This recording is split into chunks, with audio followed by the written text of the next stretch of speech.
तो बच्चों यहाँ पे हम लोग आज की क्लास को स्टार्ट करते हैं। सबसे पहले मैंने आपको कल के डिस्कशन में बताया था कि what is the conditional probability.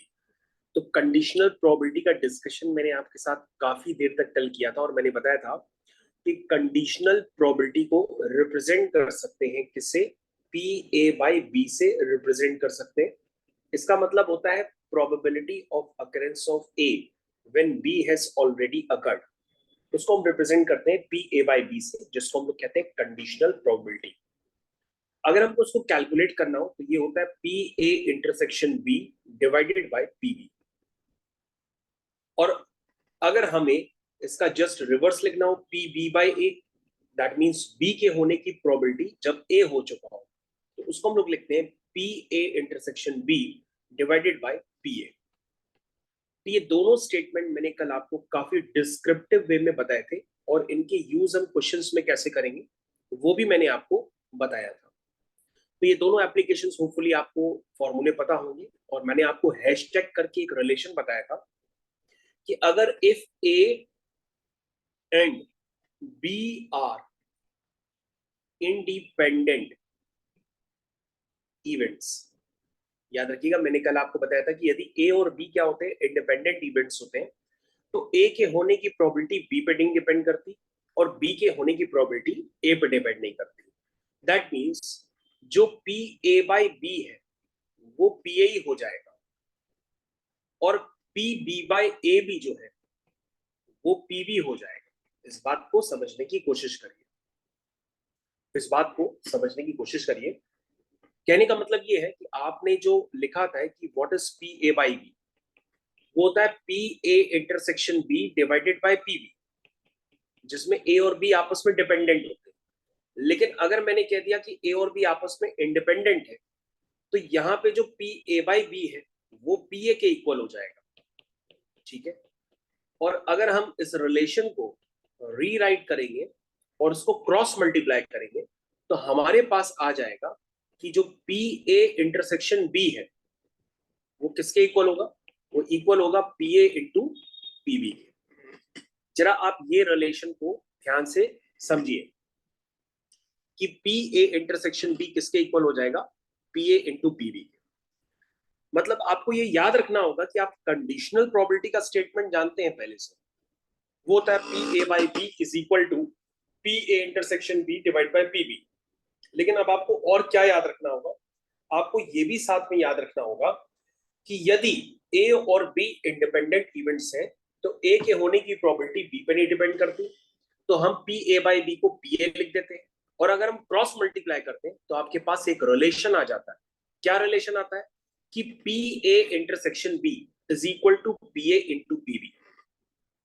तो बच्चों आपको ये रिलेशन काफी महत्वपूर्ण तरीके से याद रखना होगा कि कभी भी पी ए इंटरसेक्शन बी यदि P A into P B के इक्वल दिखता है तो इसका मतलब आप तुरंत कह सकते हैं कि ये रिलेशन एग्जिस्ट तभी करता है जब ए और बी क्या हो, इंडिपेंडेंट इवेंट्स हो।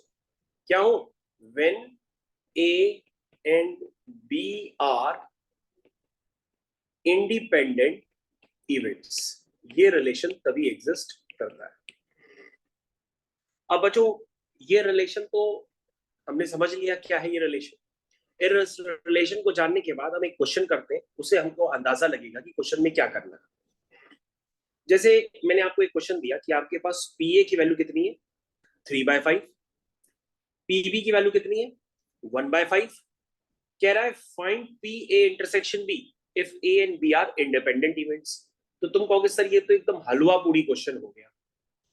कह रहा है ए और बी अगर इंडिपेंडेंट इवेंट्स है तो खटाक से सर हम क्या रिलेशन लिखेंगे कि पी ए इंटरसेक्शन बी वो किसके इक्वल होता है, पी ए इंटू पीबी के इक्वल हो जाता है। तो पी ए इंटू अगर हम पीबी का प्रोडक्ट करेंगे तो आपके पास ऑटोमेटिक आंसर आ जाएगा 3/5 इंटू 1/5। और 3/5 इंटू 1/5 कितना होता है, 3/25। I hope this relation is clear for you. तो बेटा एक बार चेक कर लो कि आपको इस थ्योरी में कोई डाउट है तो आप पूछिए, वरना हम आगे कंटिन्यू करें क्वेश्चंस को। तो बच्चों याद रखना होगा ये वाला जो रिलेशन है जो अब मैं लिखने जा रहा हूं, इस वाले रिलेशन में ए एंड बी डिपेंडेंट होते हैं। और ये वाला जो रिलेशन है, इस वाले में ए और बी इंडिपेंडेंट होते हैं। ठीक, चलिए इतनी थ्योरी लिखने के बाद हम ऐसा करते हैं, दूसरा क्वेश्चन करते हैं। तो दूसरे क्वेश्चन में आपको थ्योरी तुरंत क्लियर हो जाएगी। तो जो दूसरा क्वेश्चन है, दूसरा क्वेश्चन हम रीड करते हैं क्या लिखा है। दूसरे क्वेश्चन में लिखा है, two cards are drawn at random without replacement from a pack of 52 playing cards. Find the probability that both the cards are black. इसका मतलब हिंदी में ही हुआ कि आपके पास 52 प्लेइंग कार्ड्स हैं, आपने उसमें से 2 कार्ड निकाल लिए। अब 52 प्लेइंग कार्ड से अगर आप 2 कार्ड निकालेंगे तो निकालने के 2 तरीके हो सकते हैं कि आपने जो कार्ड निकाला उसको रख दिया, फिर एक दूसरा कार्ड निकाला, ये होता है विद रिप्लेसमेंट। लेकिन बेटा हमारे पास जो क्वेश्चन होते हैं वो सारे विदाउट रिप्लेसमेंट आते हैं। विद रिप्लेसमेंट का मतलब ये हुआ कि आपने जो निकाला उसको वापस रख दिया, उसको कहते हैं विद रिप्लेसमेंट। लेकिन हमारे पास जो क्वेश्चन आते हैं उसमें लिखा होता है विदाउट रिप्लेसमेंट, यानी कि अगर आपने पहला कार्ड निकाल लिया उसके बाद ही आपको दूसरा कार्ड निकालना है। ये बात आपको समझ में आनी चाहिए कि पहला कार्ड निकालने के बाद ही आपको दूसरा कार्ड निकालना है, और आपको इस कंडीशन को यूज करना है कि दूसरा कार्ड आप तभी निकाल रहे हो जब आप पहला कार्ड ऑटोमेटिक निकाल चुके हो। याद रखिएगा, दूसरा कार्ड आप तभी निकाल रहे हो जब आप पहला कार्ड निकाल चुके हो।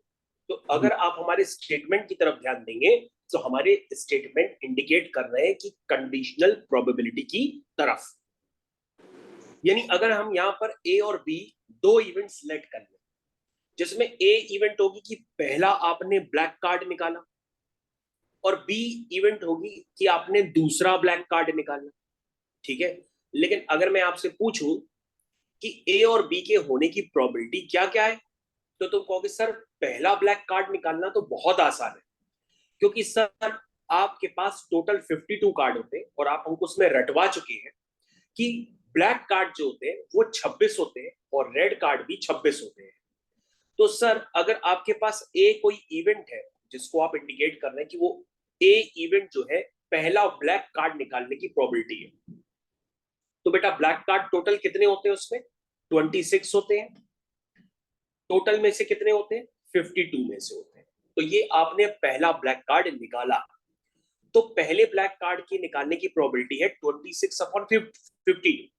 लेकिन अगर इस बात को आप समझ नहीं पाते कि ये लिखा कैसे, तो आप ऐसे समझ लीजिए कि आपके पास टोटल पैक में 52 कार्ड्स हैं। अगर आप 52 कार्ड में से कोई एक कार्ड निकालेंगे तो उसका तरीका क्या होगा 52C1, और अगर आप 26 में से एक ब्लैक कार्ड निकालेंगे तो उसका तरीका क्या होगा 26C1।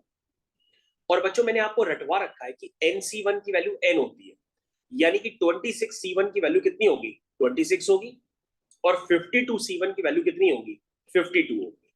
दैट मीन्स ये क्या बन गया, ये बन गया 13, और ये हो गया 13 कितना हुआ 13 2 जा, या 2 से जैसे भी आप कैंसिल कर लीजिए, 13 2 जा 26, 13 4 जा 52, यानी कि 2/4। 2/4 का मतलब कितना हुआ 1/2। डायरेक्टली डिवाइड कर सकते हैं 1/2 है। ठीक है, तो बच्चों ये आपके पास आ गया। तो बच्चों अभी हमने क्वेश्चन में कुछ नहीं किया। क्वेश्चन में कहा था कि आपको 2 ब्लैक कार्ड निकालने हैं विदाउट रिप्लेसमेंट। क्वेश्चन में ठोक करके कह रहा है कि आपको 2 कार्ड निकालने हैं विदाउट रिप्लेसमेंट, यानी आप पहला ब्लैक कार्ड निकालेंगे और दूसरा ब्लैक कार्ड तभी निकालेंगे जब पहला ब्लैक कार्ड निकल चुका हो। इस बात को आपको क्लियर करना होगा।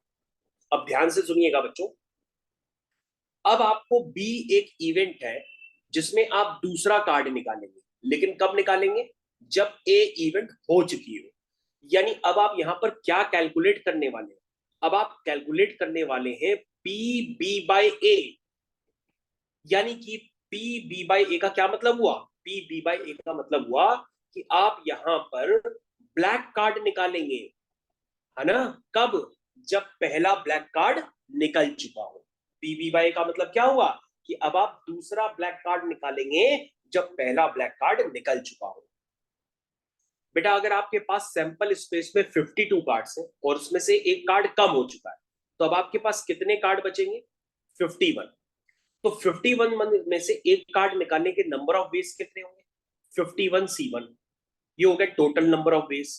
अब हमारे फेवरेबल आउटकम्स कितने हैं? तुम कहोगे सर अब तो 26 काले कार्ड रह नहीं गए, क्योंकि 26 ब्लैक तो पहले थे, लेकिन उसमें से आप एक ब्लैक कार्ड पहले ही निकाल चुके हो, तो आपके पास बचे हुए कार्ड कितने हो गए? 25। अब 25 में से आपको एक कार्ड लेना है, तो 25 में से एक कार्ड लेने का तरीका कितना हो गया? 25C1। इसका मतलब बच्चों ये आंसर कितना निकल के आया? 25/51। तो बच्चों आपको ये क्लियर कट समझ में आना चाहिए कि आपने यहां पर कंडीशनल प्रोबेबिलिटी को इनडायरेक्टली यूज किया है। This is P B by A. B by A का मतलब आपने दूसरा ब्लैक कार्ड निकाला है, मतलब सेकेंड ड्रॉ में आपने ब्लैक कार्ड निकाला है जब जब ए इवेंट हो चुकी है। ए इवेंट होने का मतलब जब आप पहला ब्लैक कार्ड निकाल चुके हैं। तो बच्चों आपको ये बात क्लियर होनी चाहिए। क्वेश्चन एक बार दोबारा पढ़िए। आपने पी ए निकाला है, फिर आपने पी बी बाई ए निकाला है। अब आपको क्या चाहिए, जरा क्वेश्चन पढ़िए। क्वेश्चन में लिखा है find the probability that the both cards are black. इसका मतलब बच्चों अब यहां पर क्वेश्चन पूरी तरीके से कंप्लीट हो गया है। आपको क्या चाहिए? आपने सर पहला कार्ड निकाला तो उसका नंबर ऑफ वेज क्या थे, उसकी प्रोबेबिलिटी क्या थी? 1/2। दूसरा ब्लैक कार्ड निकाला, उसकी प्रोबेबिलिटी कितनी है? 25/51। इनको जब आप मल्टीप्लाई करेंगे तो आपका फाइनल आंसर आ जाएगा 25/102। This is the probability of drawing both the cards are black. लेकिन बच्चों अगर आप इसको फॉर्मूले से लिखना चाहें तो फॉर्मूले भी आप लिख सकते हो। देखिए फॉर्मूले से कैसे लिखेंगे? ए इवेंट क्या है? पहला ब्लैक कार्ड निकालने की probability which is equal to 26/52। That means which is equal to half. फिर दूसरा ब्लैक कार्ड निकालने की प्रोबेबिलिटी जब पहला ब्लैक कार्ड निकाल चुका हो तो वो कितना है? 25/51। अब बच्चों आपको क्या निकालना है? आपको दोनों ब्लैक कार्ड निकालने हैं दोनों इवेंट्स में। यानी आपको क्या निकालना है? पी ए इंटरसेक्शन बी को कैलकुलेट करना। और आपको मैं रटवा चुका हूं कि जो पी बी बाई ए होता है तो बच्चों वो किसके इक्वल होता है? वो होता है P A intersection B divided by P A के इक्वल होता है। और बच्चों अगर आप इसको क्रॉस मल्टीप्लाई कर दोगे तो पी ए इंटरसेक्शन बी किसके इक्वल आ जाएगा? वो आ जाएगा P A into P B by A के इक्वल आ जाएगा। और बच्चों आप जान चुके हैं कि यहाँ पर पी ए की वैल्यू कितनी है? पी ए की वैल्यू है 1/2 और पी बी बाई ए की वैल्यू कितनी है? 25/51। तो इसको अगर आप सॉल्व करेंगे तो ये आ जाएगा 25/102। ये बच्चों मैंने क्वेश्चंस को कई सारे मेथड से बता दिया, लेकिन अब आप ये देखिए आपको इस क्वेश्चन का कॉन्सेप्ट क्लियर हुआ कि नहीं हुआ। क्योंकि इस क्वेश्चन में कहीं भी इंडिपेंडेंट इवेंट्स का जिक्र नहीं किया गया है। ये क्वेश्चन कंडीशनल प्रोबेबिलिटी पे बेस्ड है जो आपने कल सीखा था, और आज आपने उसका और भी ज्यादा बेहतर एप्लीकेशन किया। तो आप इसको क्वेश्चन को एक बार फिर से रिव्यू कर लीजिए, और अगर कोई डाउट है तो आप उनसे दोबारा पूछ सकते हैं।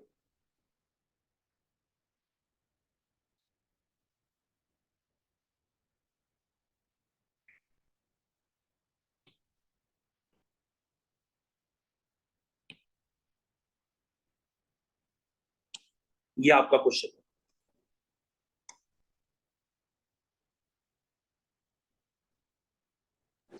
हाँ सर। जा तो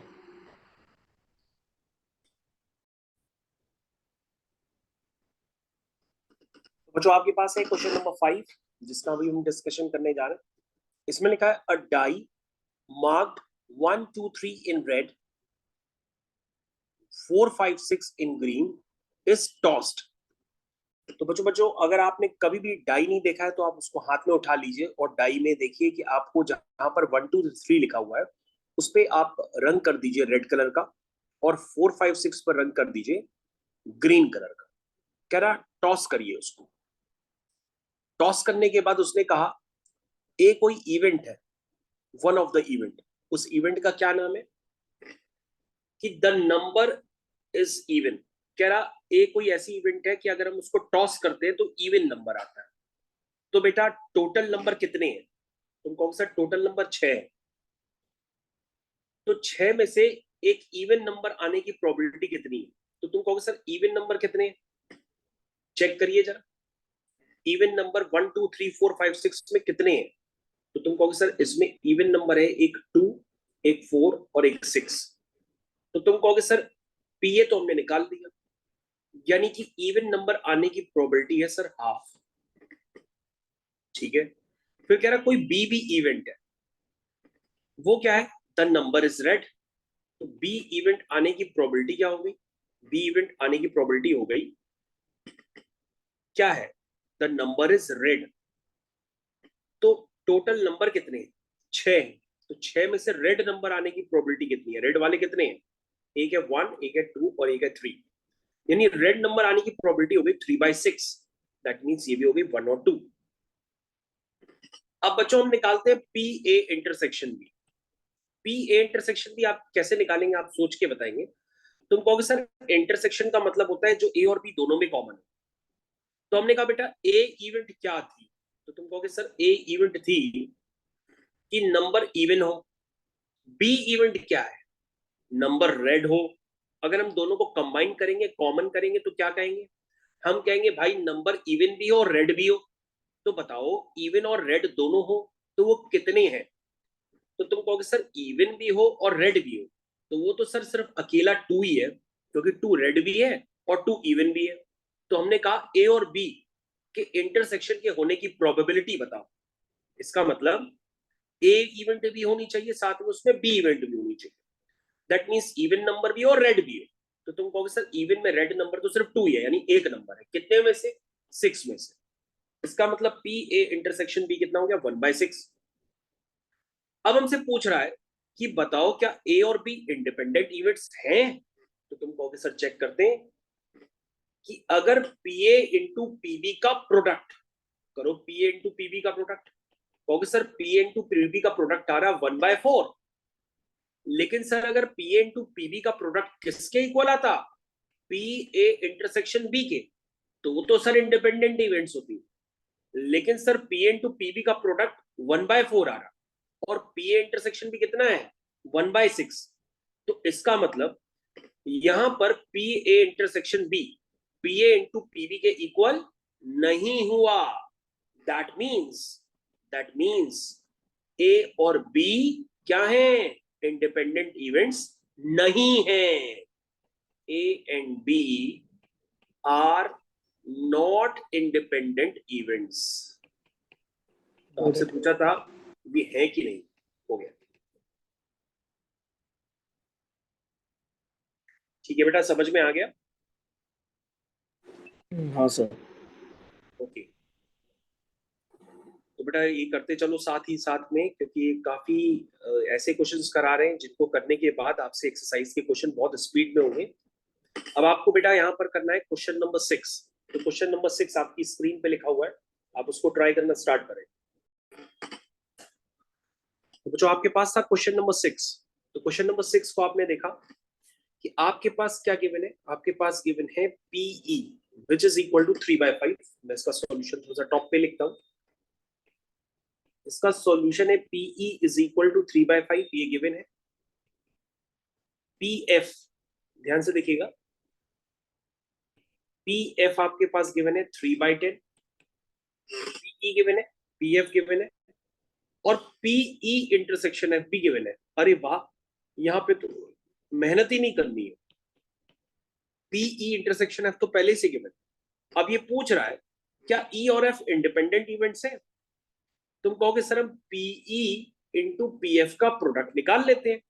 अगर वो पीई इंटरसेक्शन एफ के इक्वल आ जाता है तो उसका मतलब इंडिपेंडेंट है, और नहीं आता है तो नहीं है। तो हमने कहा बेटा ये कितना आ रहा है? 9/50। तो बच्चों क्या 9/50 1/5 के इक्वल होता है? नहीं होता है। इसका मतलब E and F R not independent events. हो गया।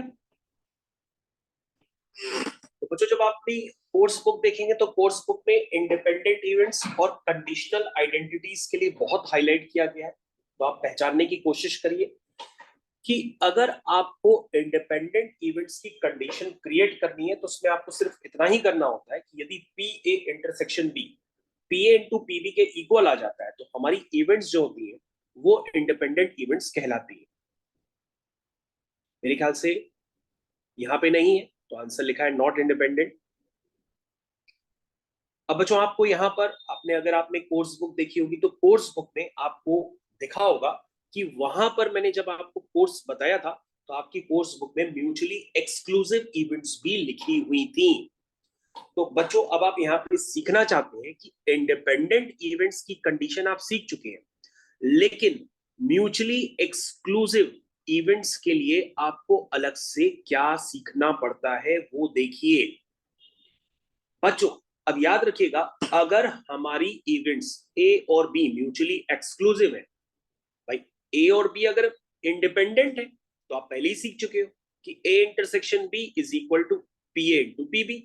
लेकिन अगर आपसे कह दे कोई म्यूचुअली एक्सक्लूसिव है तो वहां पर आप क्या करोगे, ए इंटरसेक्शन बी की प्रोबेबिलिटी निकालोगे। यदि प्रोबेबिलिटी उसकी क्या आ जाती है, जीरो, तो इसका मतलब हम उसको क्या कहते हैं कि हमारी इवेंट्स क्या है, म्यूचुअली एक्सक्लूसिव।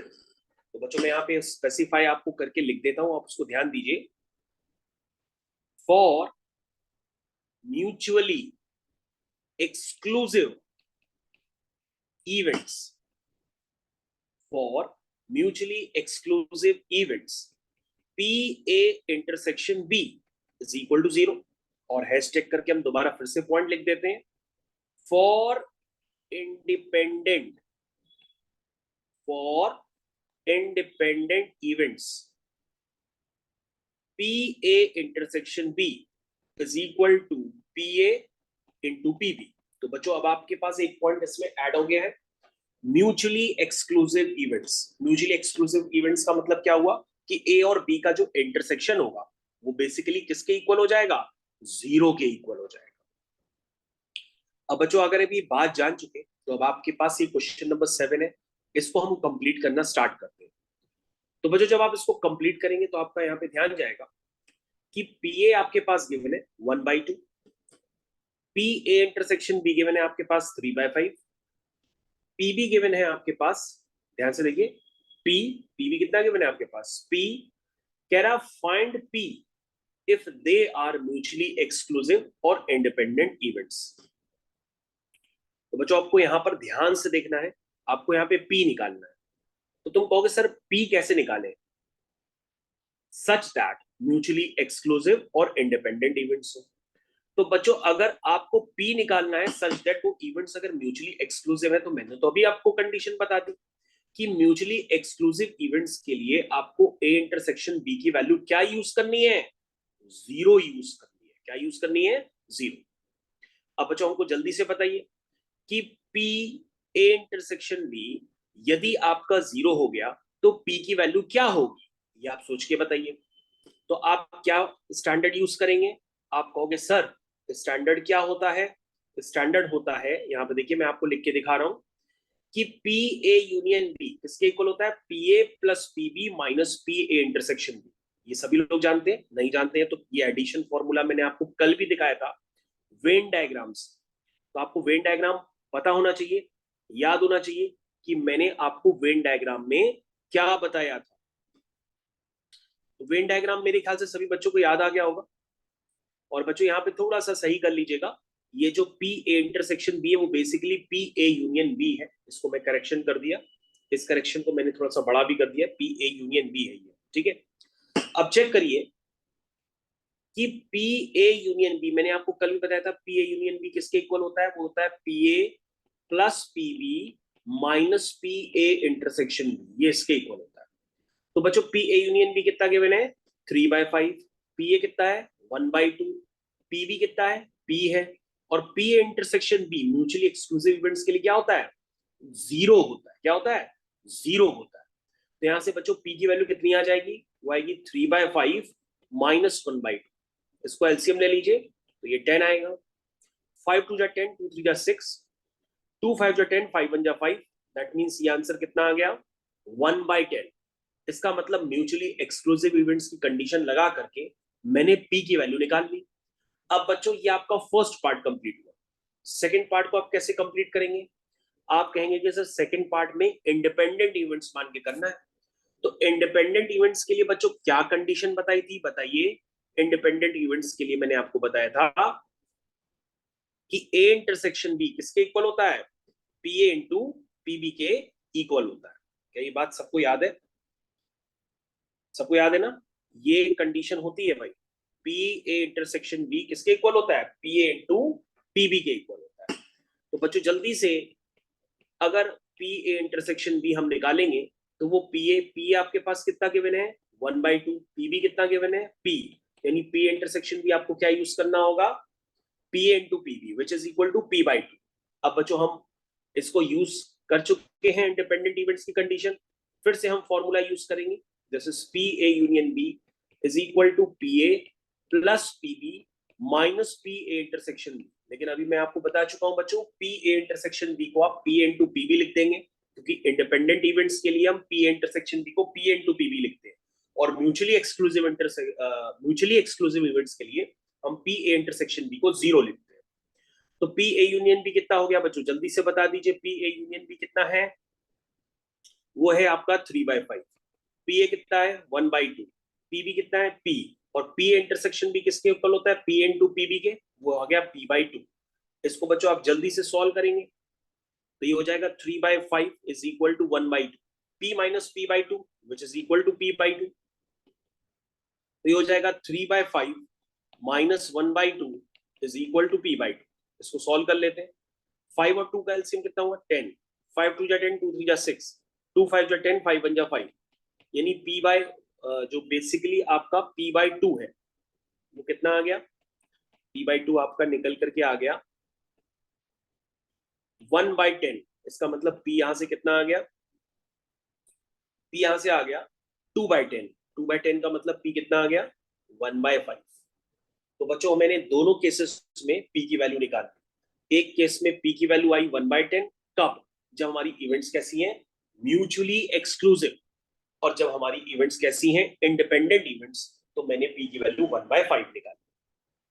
तो बच्चों अभी आपके दिमाग में ये बात घुस करके बैठ जानी चाहिए कि म्यूचुअली एक्सक्लूसिव इवेंट्स के लिए पी ए इंटरसेक्शन बी क्या होता है? 0 होता है।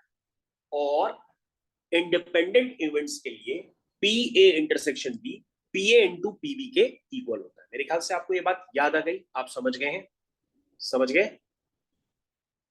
हाँ और समझ गए तो आपको क्वेश्चन नंबर 8 करना है अपने आप से। ठीक है बच्चों, हम लोग यहाँ पे क्लास को वापस कंटिन्यू करते हैं। क्वेश्चन नंबर 8 क्या आपके सारे आंसर में मैच करता हूँ एक एक करके। चलिए बच्चों, सबसे पहले आपके पास फर्स्ट पार्ट का आंसर। बच्चों फर्स्ट पार्ट के आंसर आप तैयारी करिएगा। फर्स्ट पार्ट क्या निकालना है? P A intersection B. और मजे की बात है, आपको पहले ही कह दिया गया है कि ए और बी इंडिपेंडेंट इवेंट्स है। तो P A intersection B P A into PB के इक्वल होगा। दैट मीन्स 0.3 इंटू 0.4 के इक्वल होगा, विच इज इक्वल टू 0.1। उसके बाद हम सेकेंड वाले पार्ट में आते हैं। पी ए यूनियन बी पूछा गया है। अब बच्चों P A intersection B P A union B में तो एक ही रिलेशन होता है कि पी ए यूनियन बी को निकालने के लिए आपको क्या चाहिए? पी ए चाहिए प्लस पी बी चाहिए minus P A intersection B चाहिए। ये फॉर्मूला मैंने आपको बताया अभी थोड़ी देर पहले भी। अब आप यहां से बच्चों पी ए यूनियन बी निकालेंगे। पी ए कितना है? 0.3। पी बी कितना है? 0.4। और पी ए इंटरसेक्शन बी कितना है? 0.12। इसको बच्चों अगर आप सॉल्व करेंगे तो ये वैल्यू कुछ निकल करके आने चाहिए। ये वैल्यू निकल के आ रही है 0.58। तो आपके सेकेंड पार्ट सही है। थर्ड पार्ट की तरफ आते हैं। थर्ड पार्ट में आपको निकालना है पी ए बाई बी। तो मैं आपको ये भी बता चुका हूं कल की क्लास में कि पी ए बाई बी होता है P A intersection B divided by P B, ये होता है। तो पी ए इंटरसेक्शन बी अब आप जान चुके हैं पी ए इंटरसेक्शन बी क्या है। क्वेश्चन में देखिए पी ए इंटरसेक्शन बी आपको दिख जाएगा क्या है। पी इंटरसेक्शन बी है 0.12 और पीबी भी आपको गिवन है 0.4। इसको अगर आप सॉल्व करेंगे तो ये वैल्यू निकल के आएगी 0.3। ये भी आपका सही है। फोर्थ पार्ट में निकालना है पी बी बाई ए। तो पी ए बाई बी हो चाहे बी बाई ए है, दोनों ही आसान होता है। ये होता है P A intersection B divided by P A. अब बच्चों अगर आप इसको ध्यान से कैलकुलेट करेंगे तो पी ए इंटरसेक्शन बी तो आप पहले ही निकाल चुके हैं 0.12 और पी ए आपके पास गिवन है 0.3। इसको बच्चों सॉल्व करेंगे तो आपके पास ये आंसर जो भी निकल के आएगा वो मैं चेक कर लेता हूँ। 11.4 11.4। अब मैं चेक करता हूँ आपके चारों आंसर सही है कि नहीं। पहला भी सही है, दूसरा भी सही है, तीसरा भी सही है, चौथा भी सही है, चारों आंसर सही है। इसका मतलब आपको कल की थ्योरी यानी कि आपको conditional probability, independent events, mutually exclusive events, addition formula, ये सारी बातें आपको क्लियर कट समझ में आ गई। तभी आपके चारों पार्ट सही। तो बच्चों अब आपको एक नेक्स्ट क्वेश्चन की तरफ चलना है। नेक्स्ट क्वेश्चन को अगर आप रीड करेंगे तो क्या लिखा है जरा ध्यान से देखिएगा। इसमें लिखा है A and B are two events. आपके पास पी ए गिवन है, पी बी गिवन है, P A intersection B given है। और बच्चों चेक कर लो कि यहां पर P A intersection B P A into P B के अगर इक्वल होगा तो ये दोनों वैल्यूज इक्वल आएंगी। देखो पी ए कितना है 1/4, पी बी कितना है 1/2, तो इनका प्रोडक्ट कितना आ रहा 1/8 और पी ए इंटरसेक्शन भी 1/8 गिवन है। तो इसका मतलब इस रिलेशन से यानी कि पी ए से, पीबी से और पी इंटरसेक्शन बी से आपने ये जान लिया कि इवेंट्स आपस में क्या है, इंडिपेंडेंट इवेंट्स हैं, क्योंकि यहां पर P A intersection B P into PB के इक्वल है। अब बच्चों आपको क्या निकालना है, आपको निकालना है प्रोबेबिलिटी। देखो क्या निकालना है, प्रोबेबिलिटी। उसमें क्या लिखा है, नॉट ए। नॉट ए का मतलब जानते हो बच्चों क्या होता है, नॉट ए का मतलब ए कॉम्प्लीमेंट। ये बात आपको समझने की कोशिश करिएगा। कभी भी आपको इवेंट के होने की प्रोबेबिलिटी निकालनी हो तो उसको हम पी ए कहते हैं, और उसी सेम इवेंट के न निकालने की प्रोबेबिलिटी होती है उसको हम लोग कहते हैं पी ए कॉम्प्लीमेंट। किसी भी इवेंट के होने की probability that is P A, उसी सेम इवेंट के न होने की probability that means P A complement. Complement को ऊपर से डैश लगा के दिखाते हैं। तो किसी इवेंट के होने की प्रोबेबिलिटी और उसी सेम इवेंट के ना होने की प्रोबेबिलिटी का सम बच्चों हमेशा क्या होता है, 1 होता है। ये बात आपको पहले भी किसी ने बताई होगी। तो बच्चों यहां पर ध्यान से देखिए, आपके पास लिखा है probability of not a. Not a का मतलब ए कॉम्प्लीमेंट। उसके बाद बच्चों एंड लगा है। एंड का मतलब मैं आपको क्लियर कर चुका हूं, और का मतलब यूनियन होता है और एंड का मतलब इंटरसेक्शन होता है। क्या लिखा है एंड के आगे, नॉट बी। नॉट बी का मतलब बी कॉम्प्लीमेंट। तो बच्चों ये आपको निकालना है not A and not B की प्रोबेबिलिटी निकालनी। तो बच्चों अब आपको यहाँ पे समझना पड़ा होगा, एक थ्योरम होती है जिसको हम लोग कहते हैं डी मॉयवर्स। एक थ्योरम होती है जिसको हम लोग कहते हैं डी मॉयवर्स। डी मॉयवर्स थ्योरम आपको फिजिक्स में पढ़ाई जाती है। तो डी मॉयवर्स थ्योरम इसको कहते हैं। तो डी मॉयवर्स थ्योरम का थोड़ा सा पार्ट मैथ्स में भी आता है। डी मॉयवर्स थ्योरम क्या कहती है, वो ये कहती है कि ए यूनियन बी का whole complement is equal to A complement intersection B complement के इक्वल होता है। आपको ये पार्ट याद रखना पड़ेगा कि A complement intersection B complement, जिसको हम और भी क्या कह सकते हैं, not A and not B, वो किसके इक्वल होता है, ए यूनियन बी के होल कॉम्प्लीमेंट के इक्वल होता है। इसको हम लोग डी मॉयवर्स थ्योरम भी कहते हैं।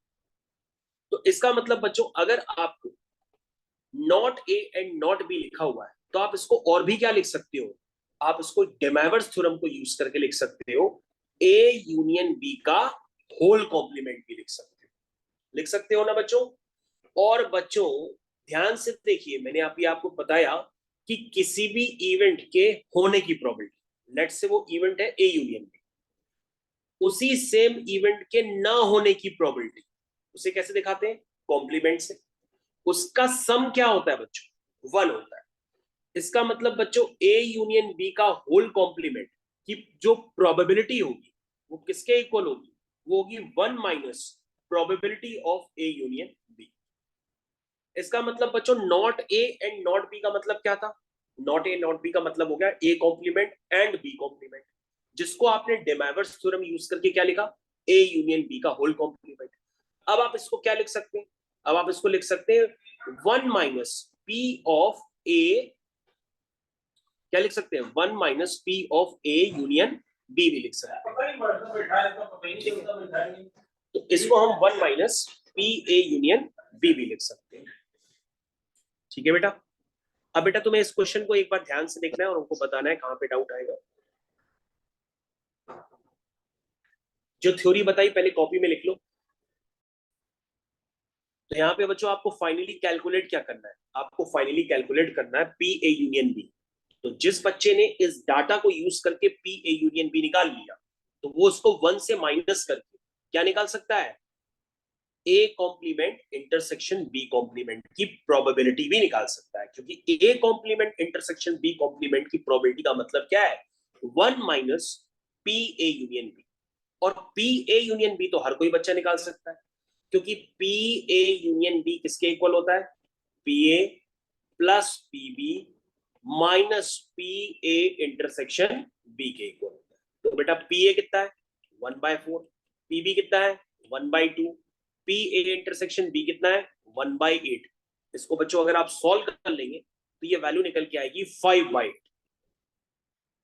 तो हमें क्या निकालना है, हमें तो निकालना है not A and not B, which is equal to 1 minus P A union B, which is 1 minus 5/8, and 1 minus 5/8 is 3/8. तो बेटा ये इस क्वेश्चन का कंप्लीट सॉल्यूशन था। तो ये बहुत ही अच्छा क्वेश्चन था। इसमें आपने कॉन्सेप्ट्स और भी अपने ज्यादा इंक्रीज कर लिए। यानी कि आपने अभी तक कंडीशनल प्रोबेबिलिटी देखी थी, सो सीख ली। इंडिपेंडेंट इवेंट्स देखी, सीख ली। एडिशन फॉर्मूले का एप्लीकेशन सीख लिया। डी मोइवर्स थ्योरम क्या होती है ये ऊपर लिखी है, इसका भी एप्लीकेशन सीख लिया। Not A and not B को रिप्रेजेंट कैसे करते हैं मैथमेटिकली सीख लिया। उसको डी मोइवर्स थ्योरम यूज करके हम निकालेंगे कैसे सीख लिया। तो ये सारी बातों का एप्लीकेशन इस क्वेश्चन नंबर 9। तो क्वेश्चन नंबर 9 को आप एक बार ढंग से पढ़ लीजिए।